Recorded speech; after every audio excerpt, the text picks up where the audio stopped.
Hey, Neil Rice here with Profit and Honor, where we help you align your faith and your work for God-honoring success. And I wanted to check in with you and share some thoughts as we continue to work our way through this current situation with the coronavirus and all of the business shutdowns and school shutdowns and just the kind of almost the shutdown of our society. And these are some tough times, and it might be a little bit difficult for you or for me or for anyone to kind of see our way through this to the other side of this, to whatever our new normal may be as we put it behind us someday. And so this really kind of came to mind as I was having a conversation with a client of mine yesterday who is really quite optimistic, very visionary, very successful.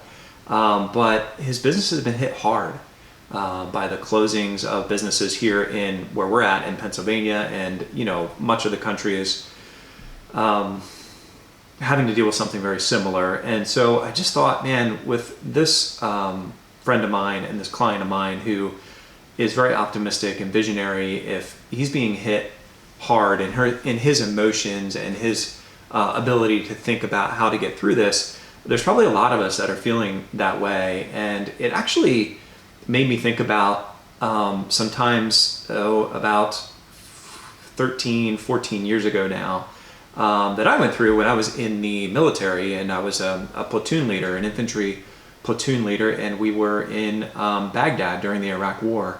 And a couple things about that are kind of parallels to this situation I think we're seeing now that have been on my mind. And one is, when we started that tour in Baghdad, we started out with a tour that was supposed to be 12 months. And so we went to Baghdad, we had our equipment, we had everything we needed to do our job. We had an area of Baghdad that we were assigned to try to keep secure and try to rebuild. And, it was such a hard slog that we actually kept very close tabs on what day we were in our 12-month deployment. And so it was almost kind of a game or a way to show that we were actually making progress to get through this thing. And so, we were on day 2, and then we were on, day 20, and then we were on day 45. And about that time, we're starting to get a sense like, hey, we're actually making progress here. And what happened was there was a change in our orders that actually changed our deployment from a 12-month deployment to a 15-month deployment. Just like that, the signing of a pen by the president changed our entire situation, and it really made it feel like the goalposts were being moved.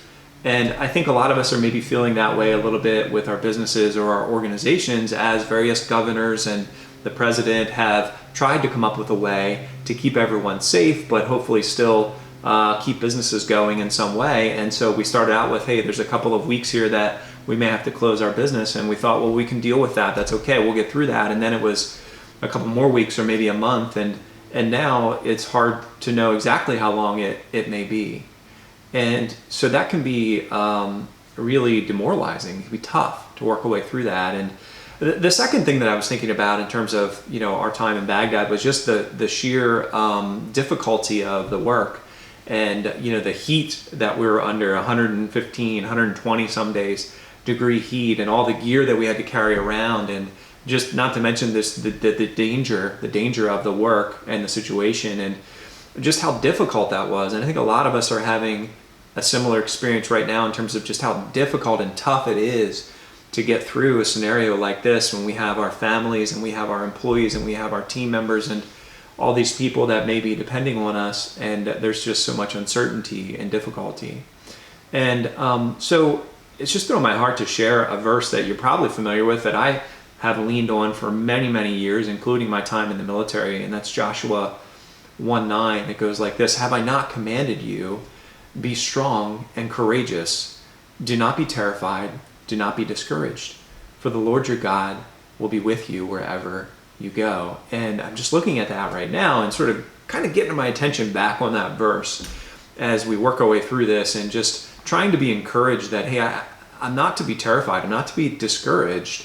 Even though there's a lot that, from an earthly perspective, there's a lot to be discouraged about, but we want to be strong and courageous, and we want to be hopeful, knowing that God is with us. And So that's just a verse that I've been going back to lately. And so I want to close with just two simple things that I used to do as we were trying to get through 15 months in Baghdad, well over a decade ago now, that maybe will be helpful to you as you lead your organization or as you lead, your teams, your businesses.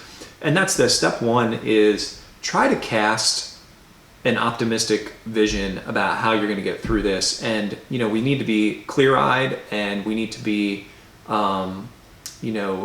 objective in what's actually happening and how difficult it is. But we do want to try to create a vision for how we're going to get through it. It might not be some spectacular, earth-shattering vision. It might just be, hey, this is how we're going to get through the next day. This is how we're going to get through the next week. And, but whatever it takes to sort of be able to keep a sense of optimism and hope through this, really as leaders, it's really our job to infuse that kind of sense into our teams or our families. And the second thing is just being able to take the next best step. Just take one more step forward. And that's what we used to do in Baghdad. And if we could just get through one more patrol, one more day, one more week, one more month, we knew no matter if the goalpost kept moving and our timeline kept getting extended, no matter how you sliced it, we were one step closer to the other side. And so if we can kind of think about it in that way, and we may not be able to make some drastic major improvements or steps forward, but little by little, we can take that next important step.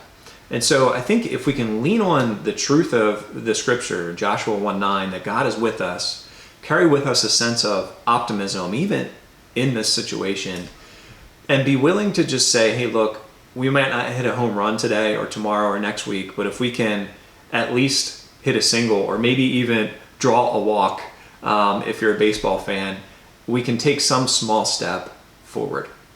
If we can do that time and time again, we're that much closer to the other side.